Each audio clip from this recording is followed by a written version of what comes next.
આજે વાત કરવી છે જસદણ તાલુકાના જંગવડ ગામના ખેડૂત સાગરભાઈ સિદ્ધપરાની। તેઓ બીએસસી એમએસસીના અભ્યાસમાં ટોપ રહી ચૂક્યા છે। હાલમાં પ્રાકૃતિક ખેતીમાં લાખો રૂપિયા કમાઈ રહ્યા છે। પોતે પોતાના ખેતરમાં પ્રાકૃતિક ખેતી કરે છે, પણ ખેત ઉત્પાદન થયા બાદ ભાવ પણ પોતે જ નક્કી કરે છે। તમને એમ લાગતું હશે કે હું અત્યારે સાસણ ગીરમાં આવી, પરંતુ આ ખેતરની અંદર 100 જેટલા અલગ અલગ પ્રકારના અલગ અલગ કેરીઓના આંબા છે। એટલું જ નહીં, અનેક ઔષધિઓ પણ અહીં વાવણી કરવામાં આવી છે। મોડર્ન ખેડૂતની વાત થાય છે ને મોડર્ન ખેડૂત હકીકતમાં છે પણ। તમને એમ થશે કે આ કેમ કપડાં પહેર્યા એટલે મોડર્ન વાત કરું છું? ના, એવું નથી। હવે એમના મોઢે જ આપણે સાંભળવાનું છે શું કામે હું મોડર્ન બોલ્યો છું। સાગરભાઈ, પહેલા તો તમે કયો, અભ્યાસ કેટલો કર્યો? અભ્યાસ બીએસસી એમએસસી ટોપ રેન્કમાં, અને પછી એવું થોડુંક થયું કે કેપેબલ હતા બધી રીતે, તો કંઈક આવું બગીચામાં એમાં મહેનત કરી, નવા ખેડૂતોને કંઈક નવી પેઢીને જાગૃત કરી, અને કદાચ આ બાજુ વળે બાપદાદાની જમીન છે ને કંઈ ગુનો તો છે નહીં ખેતી કરવી।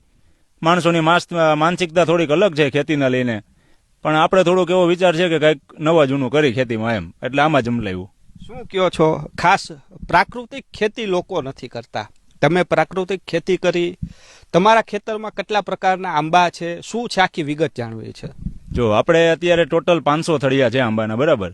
પહેલી વાત તો આપણે જે એરિયામાં બગીચો છે, જસદણ તાલુકો જંગવડ ગામ, લગભગ અહીંયા પોસિબલ નથી આંબા કરવા, એ લગભગ પોસિબલ નથી એમ। હવે નવા વાવેતર થાય છે, ઠીક છે, પણ આપણે 5મું વર્ષ ઓલરેડી ચાલુ છે, અને 100% પ્રાકૃતિક, 100%।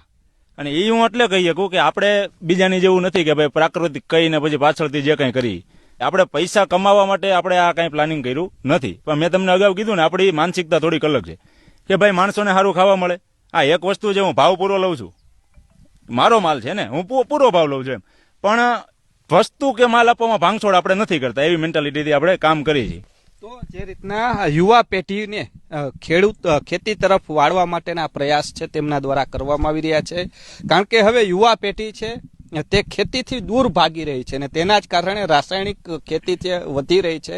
પરંતુ તેની વચ્ચે જે કહી શકાય કે આટલો અભ્યાસ કરેલો છતાં પણ ખેતી તરફ વળ્યા છે, ને લોકો યુવા પેઢીને પણ ખેતી તરફ વાળવા માટેના પ્રયાસો છે તે કરવામાં આવી રહ્યા છે। કેમેરા પર્સન દેવજી રંગાડિયા સાથે રહીમ લાખાણી, ગુજરાત ફર્સ્ટ, જંગવડ।